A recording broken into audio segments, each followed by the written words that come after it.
En CR Noticias presentamos La Entrevista. 6 de la mañana con 34 minutos para CR Satelital. Es un gusto poder enlazarse a esta hora con Miami, Estados Unidos.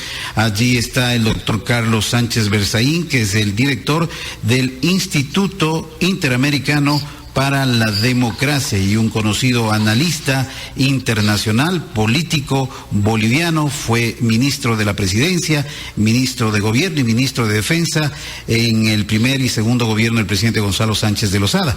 Pero el doctor Carlos Sánchez Berzaín tiene su residencia en Miami y por supuesto siempre es presto para poder abordar temas de carácter internacional. Y la coyuntura obliga a escuchar su reflexión, doctor Sánchez, acá en Ecuador, una vez de que se han lanzado mutuas acusaciones entre el presidente ecuatoriano Lenín Moreno y el venezolano Nicolás Maduro. Incluso han llegado a términos fuertes.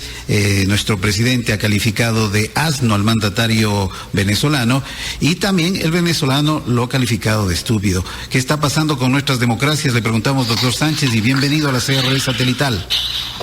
Un saludo a usted y a toda su importante audiencia en el Ecuador. Bueno, para entender lo que está pasando en el Ecuador hay que mirar la región, hay que mirar las Américas y hay que recordar que hay dos Américas, una América democrática y una América dictatorial. La América democrática a la que se ha reintegrado el Ecuador de la mano del presidente Lenín Moreno después de 10 años de correísmo que tenía al Ecuador alineado en el grupo dictatorial del castrochavismo, liderado por Cuba y Venezuela, organizado por Chávez y Castro, donde hoy día permanecen Cuba, Venezuela, Bolivia y Nicaragua.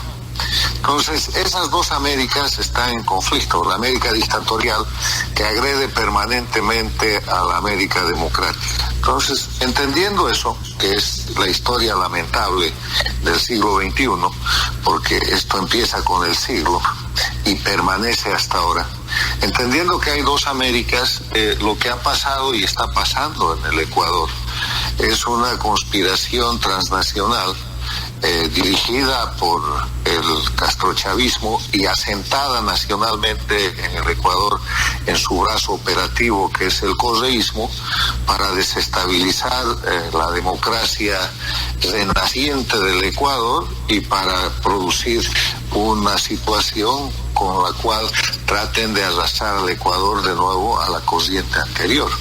Los hechos de agresión, de vandalismo, con el pretexto que fuera, se utilizó el tema de el decreto que suspendió las subvenciones a los combustibles, han producido una situación de claro golpe de Estado en Ecuador, que además no es un hecho aislado, porque esta situación del Ecuador estuvo precedida por el acto de agresión que el mismo castrochavismo, Cuba, Venezuela y su grupo hicieron semanas antes contra Colombia, con el rearme de las FARC y el conflicto internacional que trató de crear con ese motivo el dictador Maduro, trasladando tropas venezolanas a la frontera con Colombia. Pasado eso, viene un incidente que está todavía en desarrollo, que es el cierre del Congreso en el Perú, que es parte de los procedimientos claros del castrochavismo para desestabilizar democracias. Así se operó en Argentina a principios de siglo, en Bolivia, en la propia Venezuela. Y después de eso viene Ecuador, pero el tema no se ha detenido en Ecuador. Yo escribo el 13 de octubre una columna en la que señalo que Ecuador está bajo amenaza y bajo ataque del terrorismo castrochavista, pero con una pregunta: ¿quién sigue? Y no pasan 5 días y sigue Chile. Y lo que Chile está sufriendo ahora es exactamente lo mismo que ha sufrido el Ecuador hace unos días, unas semanas, en Chile, con el pretexto de la subida de unos centavos en el metro de Santiago. Se han producido ataques en todo Santiago, en todo Chile, en otras regiones donde el metro no tenía ninguna influencia, y obviamente es nuevamente el brazo operativo transnacional cubano-venezolano que además está confesado, porque ustedes que manejan las noticias han visto y han difundido dos hechos muy importantes. Primero, el codictador de Venezuela, Diosdado Cabello, diciendo que hay una brisita bolivariana y que esa brisa se va a volver en un intenso viento, mencionando concretamente a Colombia, al Perú, a la Argentina, al Ecuador, hace una semana. Y ayer el dictador Maduro, vanagloriándose de que el plan que han hecho en el marco del Foro de Sao Paulo, que es uno de los brazos operativos criminales del castrochavismo, se está cumpliendo en la región. Entonces, este es un tema regional muy delicado, en el que les reitero, hay que ver el tema ecuatoriano como parte de este gran ataque, de esta gran ofensiva de las dictaduras castrochavistas contra las democracias, porque los países atacados son los que estaban señalando a la dictadura de Venezuela y Cuba como violadores de derechos humanos y usurpadores del poder. Y ahora están bajo este ataque que puede continuar en otros países. Yo creo que el castrochavismo tiene en la mira a Paraguay, a Argentina, a Brasil y al propio Uruguay. Y por eso propongo en mi trabajo de esta semana que las democracias deberían poner atención al asunto y tratar de hacer una estrategia que los obliga a poner fin a las dictaduras de Cuba y Venezuela en la región. Doctor Sánchez, la radiografía que usted nos ha hecho y que lo hemos escuchado detenidamente se apega a lo que está pasando en nuestras naciones. Hay un claro afán desestabilizador en toda la región.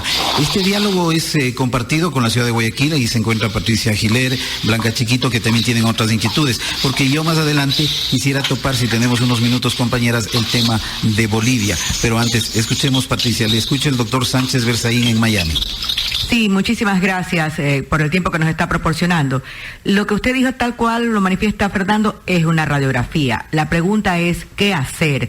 Porque ahí, por ejemplo, la prensa también tiene la misma, exactamente, tiene un lugar que es el mismo, el del maltrato, el desprestigio. Aquí en Ecuador hubo más de 100 periodistas agredidos, no, uno secuestrado que le rompieron la cabeza, tiene ahorita una denuncia de intento de asesinato. Ahora, ¿qué hacer? No solamente a nivel del periodismo, ¿qué hacer a nivel de la sociedad? ¿Cómo de alguna forma blindarnos ante este tipo de ataques que no nacen de nuestra realidad, que son provocados de afuera y manipulados de afuera? Lo escucho, doctor. Bueno, primero sobre el periodismo, decirle que el castrochavismo es enemigo de la prensa libre y que ustedes en el Ecuador han sido víctimas durante 10 años de ese oprobio, desde la confiscación, apropiación indebida, cierre y manipulación de canales y periódicos ecuatorianos hasta la famosa ley Mordaza, que ha sido el ejemplo de la violación más grande de la libertad de prensa en las Américas.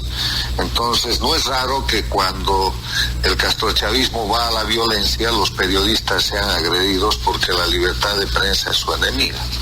Con ese apunte, que es una constatación más de la realidad objetiva, agregar que la respuesta a su pregunta está en la simple defensa de la democracia. ¿Qué hay que hacer para eso? Primero, hay que observar la realidad objetiva como lo estamos haciendo en este momento y hay que identificar claramente al adversario.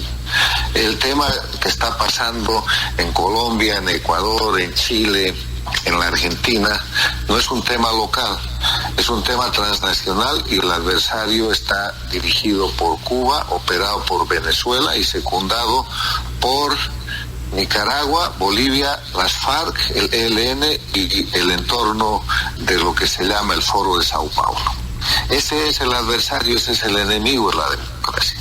No hay que tener temor en denunciarlo, porque a veces hay gente que mira la cosa como un tema local, trata de llevarlo a la política interna, y esa es precisamente la estrategia para politizar estos hechos que son de crimen organizado transnacional y tratar de disimularlos como si fueran eventos políticos locales. O sea, la primera cosa que hay que hacer para defenderse es saber quién te está atacando, y el ataque proviene de nuevo de Cuba, que dirige este consorcio transnacional criminal que se llama castrochavismo.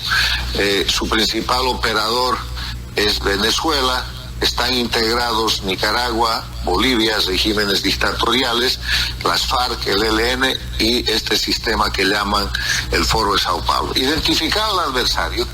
Lo que tienen que hacer los gobiernos democráticos de América Latina es ya por interés propio plantear una dinámica de defensa, que puede ser en el marco de la OEA, que puede ser en el marco del Grupo de Lima, que puede ser en el marco del TIAR, para tomar medidas concretas contra esa agresión. No puede ser que estas agresiones se produzcan y los gobiernos democráticos permanezcan inermes y se limiten al intercambio de declaraciones o de insultos.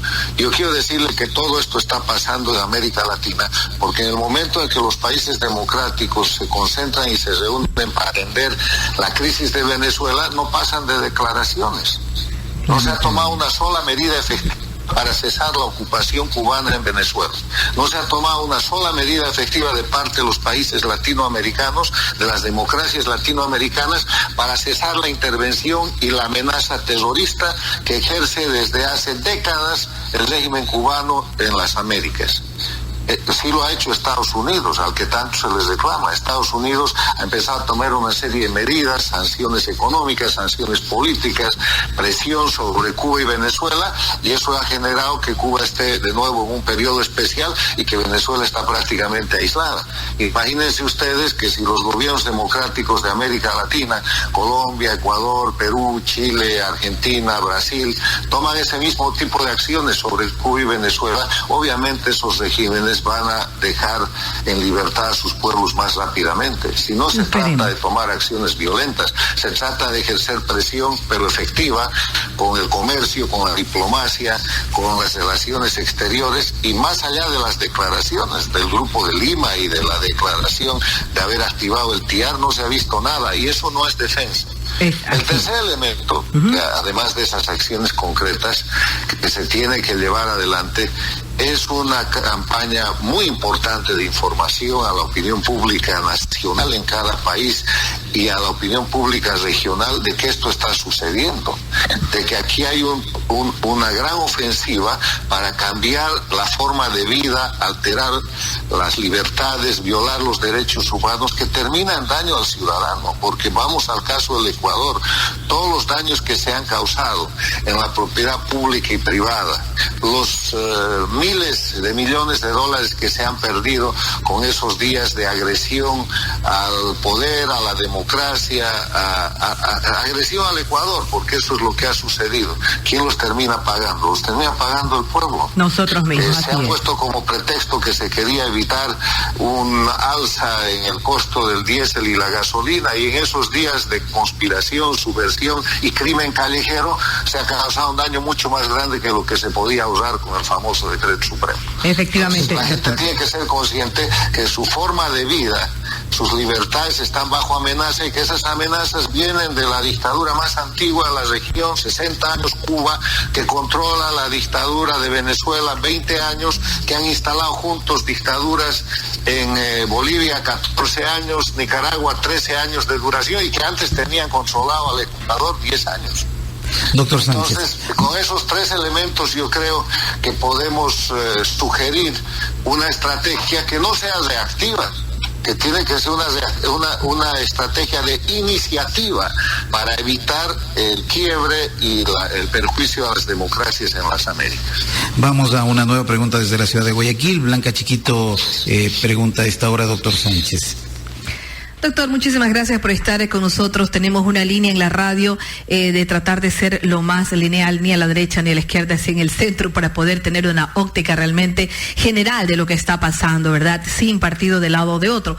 ¿Qué cree usted que también aparte ha fallado por parte de los gobiernos, ¿verdad? De presuntamente izquierda. ¿Qué ha fallado? Porque, por ejemplo, en Ecuador se socializó, no se socializó una subida de precios de la gasolina, y ese fue el detonante para que las personas quizás ya estaban pensando hacerlo, ¿no? Pero este sí fue el detonante para que las personas salieran a las calles y reclamaran, obviamente, qué era lo que estaba pasando con esa subida de la gasolina, que si bien es cierto desde el punto de vista personal es necesario una sinceración de precios en los combustibles, no fue lo ideal de socializarlo como se debió hacer en su momento. Este es el tema de Ecuador. podemos analizar los otros temas de los países latinoamericanos, estimado doctor. Empecemos por Ecuador. Gracias. Bueno, miren, primero yo quiero dejarle claro que este no es un tema de derechas o de izquierdas, porque las derechas y las izquierdas tienen un marco de expresión que es la democracia, un sistema en el cual a través de las elecciones alguien toma el poder, alguien toma la oposición, disputan ideas, disputan proyectos, disputan programas que tienen que ver con este posicionamiento que se ha venido a llamar derecha e izquierda y que cada vez está más desfigurado por la globalización, ¿verdad?, y por la revolución tecnológica, pero ese es otro tema. Pero la idea que le quiero dejar clara, que esta conspiración contra la democracia, que este gran contraataque del castrochavismo a las democracias de las Américas no es un tema ideológico ni es un tema político, es un tema de agresión del crimen organizado, de una agresión sediciosa que ellos tratan de revestir de ideología, pero que de ideología no tiene nada. ¿Cuál es la ideología de la conspiración rearmando a las FARC en Colombia? ¿Cuál es la ideología de las agresiones y los destrozos producidos en el Ecuador? ¿Cuál es la ideología de lo que está pasando en Chile? No es un problema ideológico, es un problema de una agresión para lograr, a través de crear crisis en las democracias de América Latina, hacer que sobrevivan las dictaduras de Cuba, Venezuela, Nicaragua y Bolivia. Dicho eso, en el tema de que los gobiernos tienen que socializar y tienen que hacer mejor gobierno, nadie está en desacuerdo. Ahora, el pretexto en el Ecuador fue el decreto supremo de eliminar las subvenciones. Seguramente el gobierno lo hizo muy mal, pero en democracia hay mecanismos para corregir un mal gobierno. Está el Parlamento, está la Asamblea, interpelaciones, peticiones de informe, están los tribunales para pedir la nulidad de documentos que sean inconstitucionales, está la prensa libre para hacer campañas que fuerzan a los gobiernos a retroceder, está el derecho de libre expresión, manifestaciones, pero no manifestaciones criminales que vayan a destrozar el ornato público, la propiedad pública, que asalten la Contraloría, como les ha sucedido a ustedes, o que destrocen la propiedad privada. O sea, en democracia el derecho a la protesta está garantizado, pero es el derecho a la protesta, no el derecho a cubrir o disfrazar de protesta el crimen organizado y la sedición y la conspiración. Y no es el derecho a matar tampoco, y no es el derecho a matar. Hay que diferenciar las cosas y hay que usar los mecanismos democráticos para oponerse a los malos gobiernos, para corregir las malas disposiciones, para aportar a una discusión nacional que lleve a mejor rumbo al país, pero de ninguna manera eso es levantándose en armas, bloqueando caminos o agrediendo la propiedad pública y privada, Doctor y paralizando el país. Doctor Sánchez, para finalizar y agradeciéndole por su tiempo, ¿cuál es la lectura que tiene respecto a la situación que se ha generado en las últimas horas en Bolivia? El presidente Evo Morales está a punto de ganar la reelección en ese país, en medio también de violentas protestas, y su rival principal, Carlos Mesa, en cambio, denunció un fraude electoral. Le escuchamos, doctor. Bueno, yo vengo describiendo la situación de Bolivia como la de una dictadura electoralista. ¿Qué es una dictadura electoralista? Es este sistema que han instalado en Venezuela, en Bolivia, en Nicaragua, y que ahora lo practican incluso en Cuba, y que... ¿Aló? ¿Hola? Sí. ¿Hola, me escucha? Sí, por el cual escucho. Los pueblos votan pero no eligen. En una dictadura electoralista el gobierno manipula los resultados, manipula y es el que controla los órganos electorales y termina imponiendo su voluntad allá de lo que la gente quiera. En Bolivia estamos viendo uno de los capítulos ya finales del fraude electoral monstruoso que Evo Morales ha montado desde hace años para mantenerse indefinidamente en el poder, empezando por el hecho de ser candidato, porque él no debería ser candidato, perdió el referéndum del 21 de febrero de 2016, su propia constitución con la que suplantó a la República de Bolivia, a la constitución anterior, en el mismo estilo de Ecuador y Venezuela, del Ecuador de Correa, le prohíbe ser reelegido. Y en esa dinámica ha llevado adelante una cadena de crímenes que lo han llevado a participar de una elección en la que no debería estar y en la cual no tiene otro recurso para sobreponerse a la voluntad popular, que no lo quiere, porque el pueblo boliviano quiere que Evo Morales deje el poder, el pueblo boliviano quiere recuperar su democracia. No tiene más recurso que el fraude. Pero ese fraude no es una creación nacional, no es una genialidad boliviana. Ese fraude es la repetición de lo que ya hizo Chávez en 2005, de lo que hizo Maduro con Capriles hace unos años y de lo que vieron ustedes los ecuatorianos suceder hace un par de años cuando el correísmo en el escrutinio y en el control de los votos en la elección en que participó Guillermo Lasso hizo fraude electoral. Otra cosa es que el resultado de ese fraude electoral denunciado y nunca investigado haya dado un presidente como Lenín Moreno, que se salió de las filas del castrochavismo y decidió apostar por la recuperación de la democracia en el Ecuador. Eso es otra cosa. Pero el sistema castrochavista funcionó para que el Delfín de Correa pueda ganar, entre comillas, una elección. Esto está pasando en Bolivia. Evo Morales, que fue elegido por 5 años y sin derecho a ser reelegido, va a cumplir en enero 14 años en el poder y está queriendo un cheque en blanco falsificado por 5 años más. Y el pueblo boliviano está resistiendo.